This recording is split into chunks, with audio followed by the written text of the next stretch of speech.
एक बालक जिसकी परवरिश एक शेरनी ने की।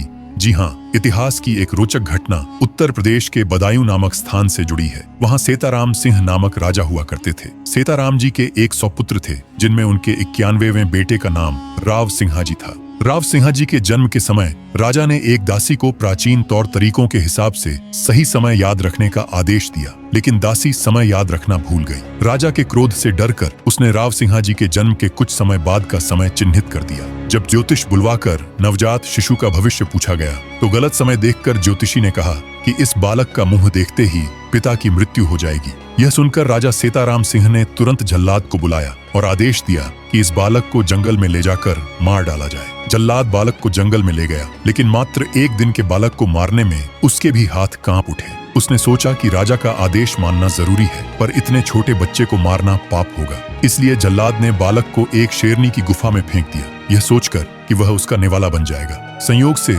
शेरनी ने हाल ही में एक बच्चे को जन्म दिया था। बालक लुढ़कते हुए शेरनी के बच्चे के पास पहुंच गया। शेरनी को लगा कि उसने 2 बच्चों को जन्म दिया है और उसने इस बालक को भी अपना ही मान लिया। शेरनी ने अपने बच्चे के साथ ही इस बालक का भी पालन पोषण किया। राव सिंहा जी का जीवन शेरों के बीच समय बीतने के साथ वह बालक बड़ा हुआ। उसका शरीर घने बालों से भर गया और वह निर्वस्त्र शेरों के साथ घूमने और शिकार करने लगा। उसका चाल चलन, रहन सहन और जीवन शैली शेरों की तरह ही हो गई। इसी बीच राजस्थान के पालीवाल ब्राह्मण पाली जिले के निवासी व्यापार के सिलसिले में उस जंगल से गुजर रहे थे। उन्होंने देखा कि 5 शेर आपस में लड़ रहे हैं, लेकिन उनमें से 5वां कोई इंसान था। सबसे चौंकाने वाली बात यह थी कि वह अकेला इंसान उन 4 शेरों पर भारी पड़ रहा था। यह देखकर ब्राह्मण भयभीत हो गए और तुरंत वहां से भागकर राजा सेताराम सिंह के पास पहुंचे।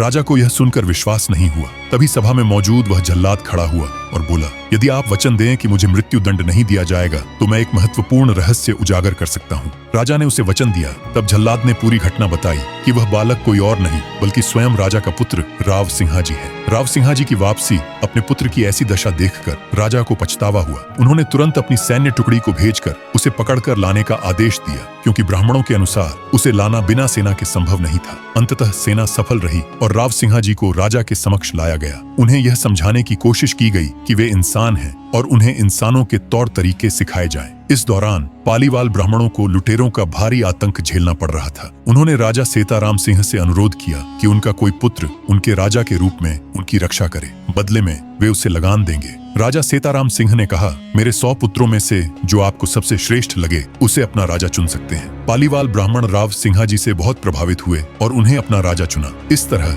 राठौड़ राजवंश की स्थापना हुई। राव सिंहा जी का पराक्रम। राव सिंहा जी ने 1600 घुड़सवारों के साथ राजस्थान की पावन धरा में प्रवेश किया और पाली में आते ही लुटेरों और डाकुओं का भयंकर नरसंहार किया। एक बार गौरक्षा के लिए अकेले ही एक सैन्य टुकड़ी से भिड़ गए। इस मुठभेड़ में उन्होंने वीर गति प्राप्त की। द जंगल बुक की प्रेरणा इस घटना के प्राचीन हस्तचित्र आज भी जोधपुर के मेहरानगढ़ किले में मौजूद हैं। कालांतर में रुडयार्ड किपलिंग नामक एक मशहूर अंग्रेजी लेखक यहाँ आए और इन चित्रों को देखकर स्थानीय लोगों से उनकी कहानी पूछी। इसी घटना से प्रेरित होकर उन्होंने द जंगल बुक नामक प्रसिद्ध पुस्तक लिखी, जिसके लिए उन्हें नोबेल पुरस्कार भी मिला। हाल ही में इस पर एक फिल्म भी बनी जो सुपरहिट रही। हमारे इतिहास की अनदेखी दुर्भाग्य की बात यह है कि हमारे अपने इतिहास से प्रेरित कहानियों पर अंग्रेज फिल्में बनाते हैं और हम महंगी टिकटें खरीदकर देखने जाते हैं। लेकिन जब हम जैसे क्रिएटर्स हमारे गौरवशाली इतिहास पर वीडियो बनाते हैं तो अपने ही लोग कमेंट में मजाक उड़ाते हैं। अगर आप चाहते हैं कि ऐसी ऐतिहासिक और प्रेरणादायक कहानियां